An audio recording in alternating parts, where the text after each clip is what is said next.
And it goes a little something like.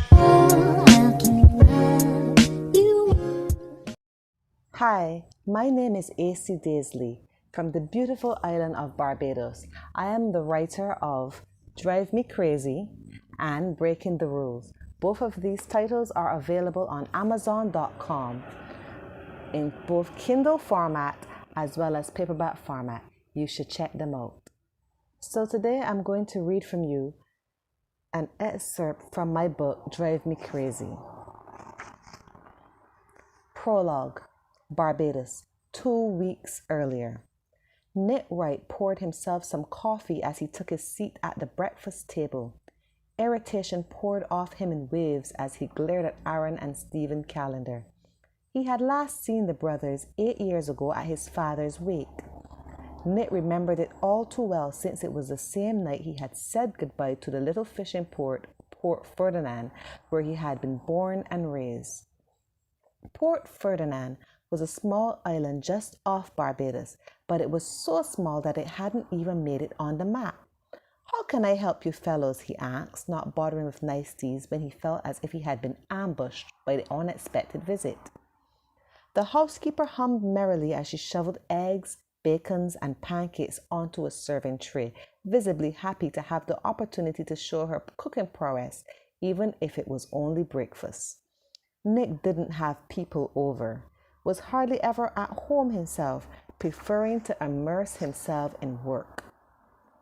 That these two had managed to find him at home in the first place was a bit unsettling, since usually by now he was already at the office.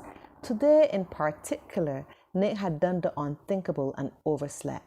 His internal alarm had not kicked in, and for some reason his actual alarm clock had not gone off.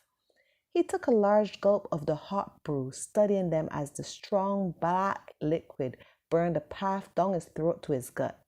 He could recall a time when they had been great friends. Their families had intertwined for as long as he could remember.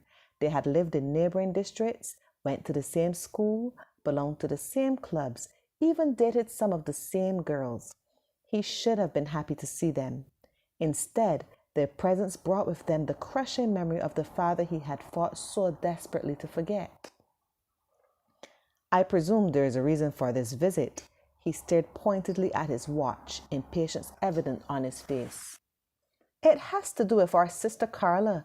You remember her, right?" Aaron asked. "I do," he said, his tone neutral. Secretly, he and Carla had shared several brief tidbits of conversation when he still lived in Port Ferdinand, and he had always found her quite likable. She'd had the sweetest dimpled smile and an infectious laugh that had warmed his calloused heart. But she had been 8 years his junior and far too young for someone as jaded as he.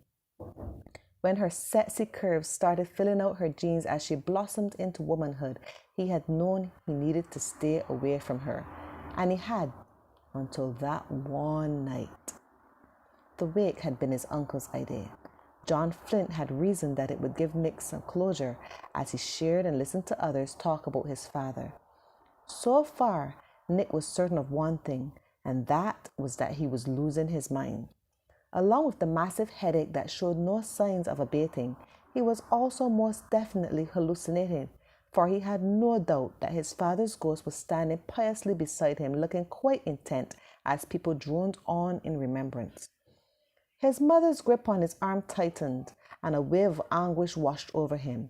Angela Wright had become a puddle of tears and nerves the moment she had learned that her husband was dead, forcing Nick into the role of caretaker and decision-maker. Ironically, his old man would have been proud.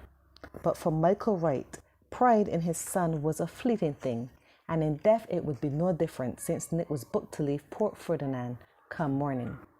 Ensuring his mother was under her brother's watchful eye, Nick slipped out to the garden desperate for escape.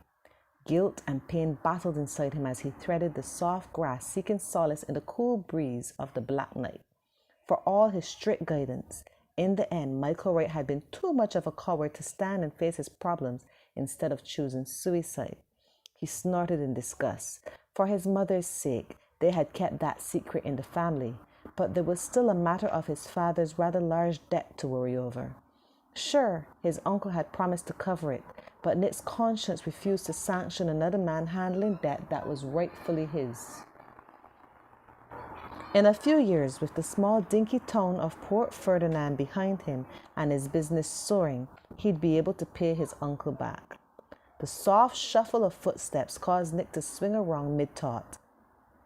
Carla Callender strode toward him, passing straight through his father's indistinct form. The old man shot him one last withering look before vanishing. "What do you want?" he bit out, not bothering to soften the bite of his tone. She gave a hiss of surprise. I just wanted to see if you were okay," she said softly, "or if you needed anything." Tentative fingers reached out and touched his hand, sending contents of electricity zinging through him. "What I need," he echoed softly, his mind putting a suggestive slant on her innocent words. His eyes raked the swell of her breast beneath the light fabric of her navy blue dress, which fell loosely around her, not quite concealing her round curves. Lust burned inside him, stripping his face of its mask of cool detachment. "You need to go back inside, babyface, before I do something we'll both regret," she gasped, tugging her hand back. Her gaze skittered away, but not before he caught the briefest glimpse of craving in them. "I just thought—" "Thought what?" he answered harshly, fighting against the possessive heat that consumed him. "Babyface, you have no idea what I'm feeling, let alone what I want." Her eyes skittered back to his, but this time they held. "There was a time when you would be glad to see me," she said, surprising him. "I don't know what I did, but I'm sorry, Nick." The rush of emotion felt fit to swallow him whole. "Babyface, don't call me that. I'm 17, not a child anymore." She took a deep breath and her eyes slid close. Can you just look at me, Nick?" Nick's head suddenly felt like it was spinning out of control. "What?" "I want you to kiss me." Her eyes fluttered open and she closed the space between them. Her breast brushed against his stomach, through his shirt's cottony fabric, and his members shot to attention. "You don't know what you're asking." "Of course I do. Besides, it's just one kiss, Nick." Her soft fragrance impaled his senses, and the last remnants of his sanity slipped. His arms circled her waist, dragging her against his hard frame. His mouth crashed against hers, commanding her acquiescence as if it was his due. Her untried tongue swirled clumsily in his mouth, ignited him more than he could have imagined. His large hands cupped her behind, pressing her against his throbbing sex as he ravished her mouth. She moaned, her hands finding a resting place on his shoulders as she raised herself onto her toes as if she needed him as badly as he needed her. A groan split the air, and Nick realized that it had come from somewhere inside him. His brain worked swiftly, trying to force some common sense into him, even as his hands tugged her dress upward, needing to feel her softness. "Oh, Nick," she breathed against his lips. Her hips bucked against his probing fingers, desperate for the feel of him as her hands moved against his chest. "What the heck are you doing, Nick?" The words floated through his subconscious, dripping with disdain and disapproval, as effective as if his father were alive and had caught him doing the unthinkable. As if he'd been doused with ice water, he thrust her away from him. His heart raced. His breathing was clipped and ragged as he pinned her with his gaze. Eyes glazed with passion and a hint of uncertainty met his, reminding him that despite her womanly appearance, she was still very much a child. "Go," he told her gruffly, when everything in him rebelled against it, willed him to slake his desire in the cavern of her femininity. "Nick—" "I'm leaving," he blurted. "After tonight, you'll never see me again, babyface." He didn't give her the chance to respond as he swung around, threading deeper into the garden, the darkness swallowing him. He had made the right decision, he reminded himself as Aaron's voice threw him back to the present.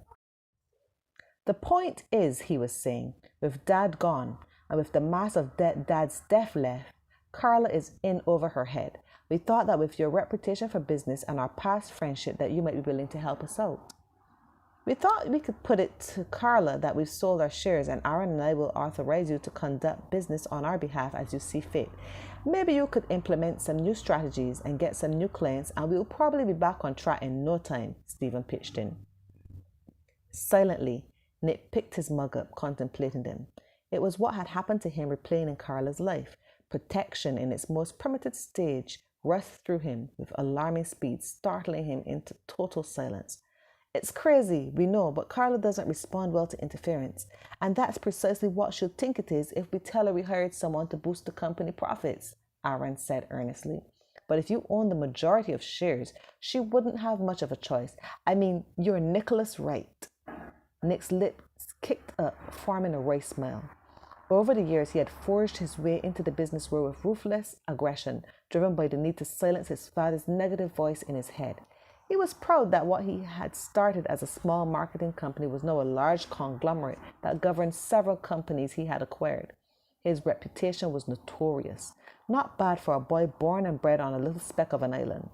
He took a gulp of his coffee, his lips twisting in distaste when he realized it had gone cold. Nick, Stephen prodded. If he applied logic to what the two men were saying, he ought to tell them to go and fly a kite. He was a businessman. He didn't make decisions on a whim because he could. He could hear his father's voice loudly in his head as if the man was still alive and stood slightly behind him, dispensing his wisdom.